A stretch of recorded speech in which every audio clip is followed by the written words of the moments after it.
जाता है तो उसको एक आदमी हाँकता है मुझको बहुत तकलीफ है, बहुत ज्यादा तकलीफ, और उस तकलीफ को जताने का से लगभग 200 रोहिंग्या हमारे देश में प्रवेश कर रहे हैं।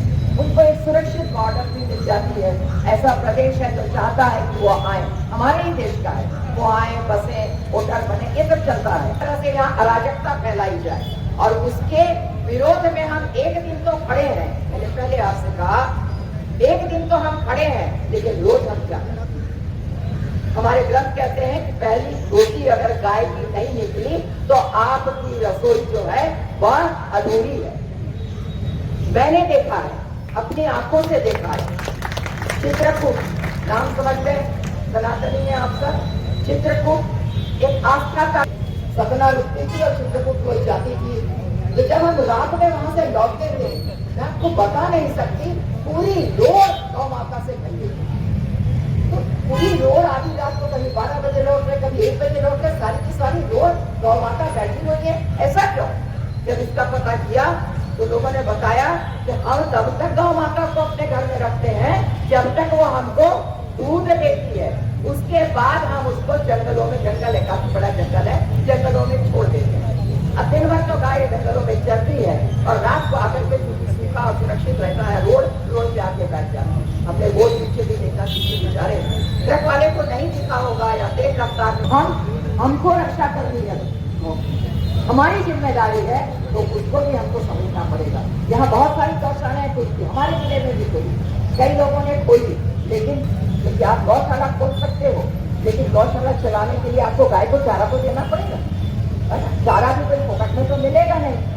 अगर जो है जिस पर भी विचार होना चाहिए, सरकार को कहता हूँ कि उसके लिए सरकार कुछ न कुछ जरूर करेगी और ऐसा करेगी कि हमको भी संतोष होगा कि हाँ सरकार ने किया है। लेकिन इससे पहले मेरा कहना है कि हम घर में बड़ा बालाघाट का मुस्लिम समाज इस बंद का समर्थन कर रहा है।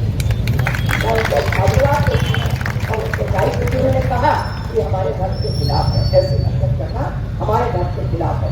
ये होता है भाईचारा, लेकिन हमारे यहाँ जो फैलाया जा रहा है इस भाईचारा को समाप्त करने के लिए वो विदेशी ताकतें हैं, चाहे वो आपका चुनाव हो, चाहे वो आपकी सामाजिक बेपरवाह हो, इसके प्रति सावधान होना हर सनातनी का कर्तव्य है। बालाघाट में भी जैसी की सूचना है, कपड़ी लग जाती है और सबसे ज्यादा कपड़े बिकते हैं। हमारे देवी देवताओं का अपमान है और यह अपमान धोखे से नहीं हुआ है, षड्यंत्र के तहत हुआ है।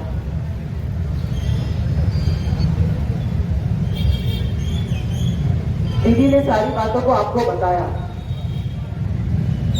क्या ऐसे कार्यों के लिए केवल बजरंग दल ही है कि वो ही अगुवाई करे? हम सबकी भूमिकाएं भी बहुत गौरव होती है।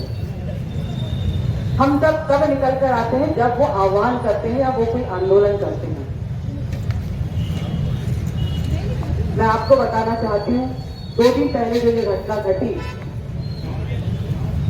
सिवनी के एसपी के साथ साथ हमने ऊपर मध्य प्रदेश स्तर तक भी बात करें। कल हमारी संभागीय बैठक जबलपुर में थी। बैठक का संचालन आदरणीय पीडब्ल्यूडी मंत्री राकेश सिंह। लोकसभा क्षेत्र जरूर मंडला आता है, लेकिन सिवनी बालाघाट सांसद होने के नाते मैं और स्थानीय हमारे विधायकों के साथ हमने आदरणीय मंत्री जी को यह बात कहा। मैंने तो उनसे ये भी कहा कि आरोपी पकड़ा भी जाएंगे, लेकिन पकड़ाता वो है जो एक मोहरा रहता है, पर्दे के पीछे इन घटनाओं में कोई और होता है और हमको वहां तक पहुंचना है।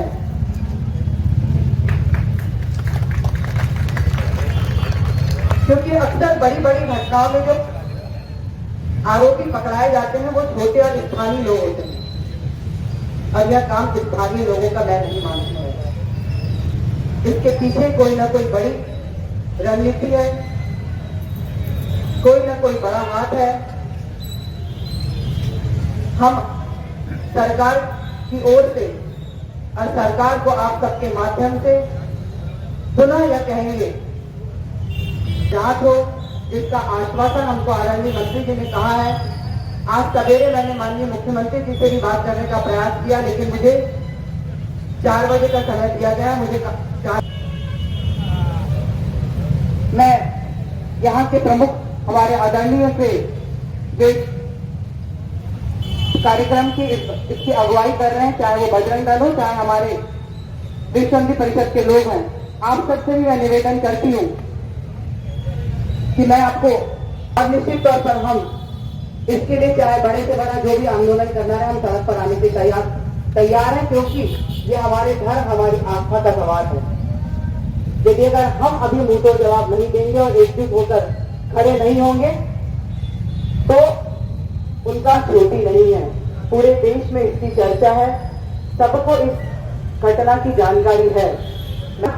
निवेदन करेंगे कि केवल कार्रवाई के साथ कार्रवाई नहीं, मृत्युदंड जैसा भी कार्य करें, तभी इस कार्य को हम और इस डर और भय का माहौल पैदा। इस बात का काम कुछ लोगों ने किया है।